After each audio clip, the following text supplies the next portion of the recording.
Hi, I'm Ronnie from Ronnie's Garage. Welcome to our monthly tech meet for the Rolls-Royce Owners Club of Southern California. And today we will be disassembling and resealing a Silver Cloud 3 steering pump. We got one more here. Is that pressure relief valve I told you about is right there.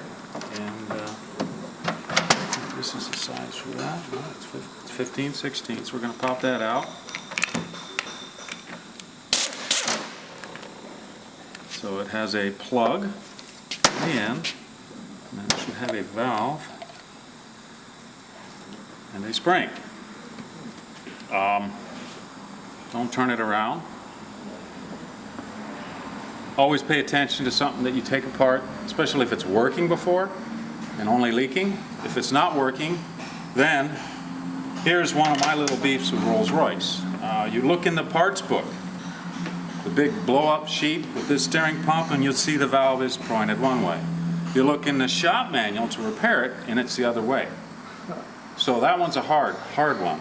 It doesn't work right if you do it wrong, so that's your first indicator, but that's just one of my little beefs with Rolls-Royce. Just one.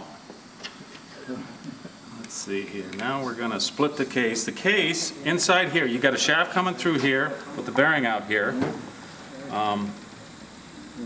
Sometimes the bearings go bad, so that will cause a growling noise. So if you, let's say you start your car and you hear that growling noise, you can pinpoint it coming from this. You check the fluid level, it's not low, then that would let you know, like Willie's car, I believe, the bearing has probably gone bad here. So that'll need to be addressed. But if it's only leaking, everything works fine, then we won't worry about that. This has 6 Allen screws that hold this together.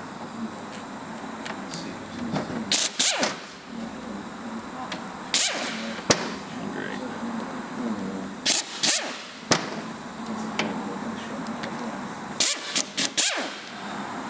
Now, one of the problems that happened when the Rolls-Royce and Bentley S models went to this higher pressure system is during the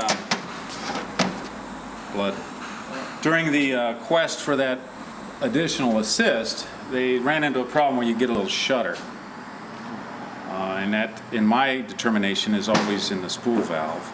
There is a way to, you can restrict the lines coming out to the ram out here by brazing them up and drilling. I drill an 1/8" hole to both of them, both fittings, and that will reduce that shudder drastically. And also, while you're doing that, I recommend that when you drain the fluid to do all this stuff, you put 1 bottle of STP in it, that thick honey consistency stuff.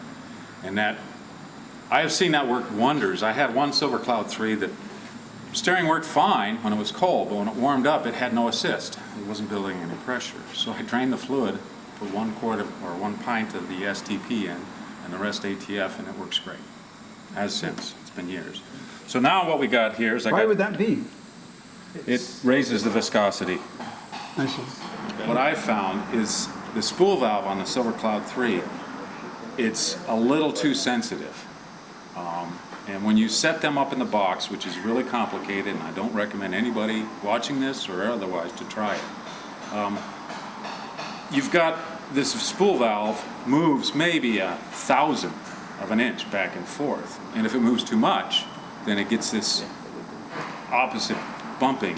And Has that anything to do with the fact that they changed from coil springs to a Belleville washer? well, it's that and raising the pressure. Yeah, raising the pressure will do it, yeah. So these Allen screws didn't want to come out. So what's happening is it looks like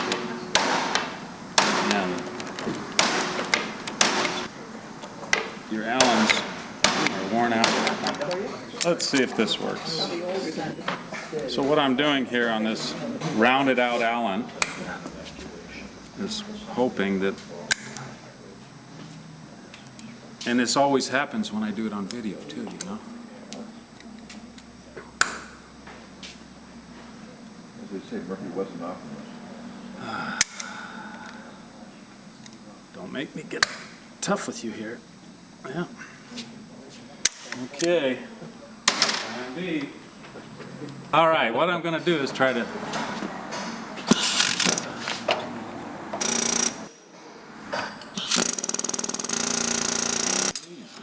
Gene, what did you do to this? Who put this together? Don't know.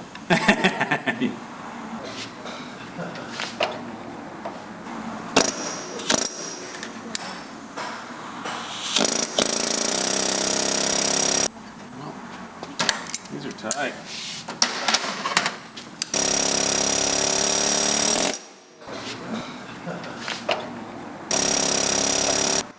Yeah, this is not going to work.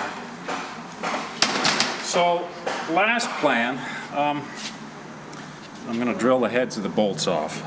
Obviously, we're going to have to source some new bolts, but I don't know if you want to video that. I got to go over to the drill press, but I'm just going to have to drill the heads off so we can split it, and then we can get into the guts. Okay?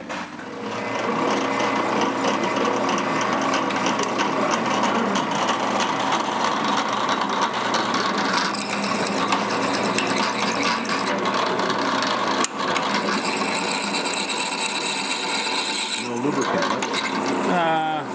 You can. Drill press is pretty forgiving. I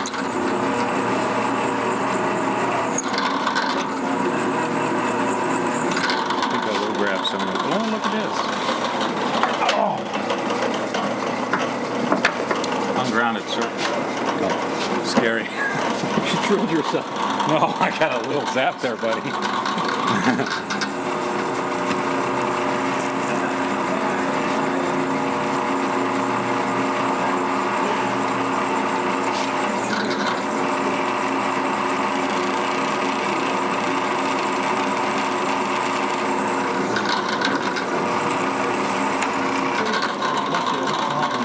Huh? Lucky with that problem. Yeah. Drill. You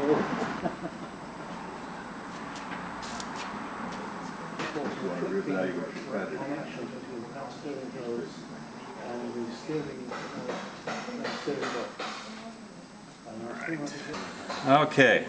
Yeah, okay. So here's the inside guts here. Now, if you notice a little, this is another round kind of Woodruff key. I don't know, what's the official name for that one, Mark? That's, You see it? It's just yeah, I round. see it. I don't It know. looks like a dowel, basically. It's a dowel pin. Pointed dowel, but It's a dowel pin, yeah. it sits in this little bathtub region, and it lines up with a slot in that. This is the impeller. Now remember, on the car, it's rotating clockwise from the front. So you'll see that this impeller here has a definite direction to it. So as it's going clockwise, it's rolling those big rollers out and capturing pockets of fluid to build pressure into another circuit there. So as it's going, it's on the car when it's spinning at a minimum of 800 RPM, you know, it's a lot more than that actually. It's a small pulley, so it's probably 3 times the engine rotation. So the reason I'm showing this to you and talking about the directional, if you put that in backwards, it'll work, but not the way it's supposed to. I've had them work. They make noise, and they make, the pressure's way off. So what I'm going to do now is pull that shaft off. Okay. There's a look at your shaft. If you're inspecting this, something that happens a lot on these is this bushing in the back will go bad. Now, when it's on a car, that bushing does not take the brunt force. The front one has a bearing, which we'll see when we turn it around, a roller bearing. That's probably what's making noise on yours. It takes all the force from when you tighten that belt to turn it. Now, let's see, there's the shaft. You see there are 2 O-rings here. There's a small one here for this. Which passage is that? Oh, that goes between them.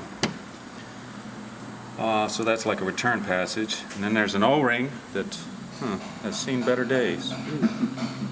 Could that be the cause of your leak? That could be a cause of the leak. You're right. Except for we saw a leak up here, so that indicates a front seal also. This is the first time this has been opened, right? In my presence, I believe. You didn't open it, Gene, did you? I never took it apart. Okay, obviously because the Well, that's why. Allen screws it didn't come out. wasn't. All those bolts were too tight and all that, because you didn't take it apart. All right, so let's lay this out here.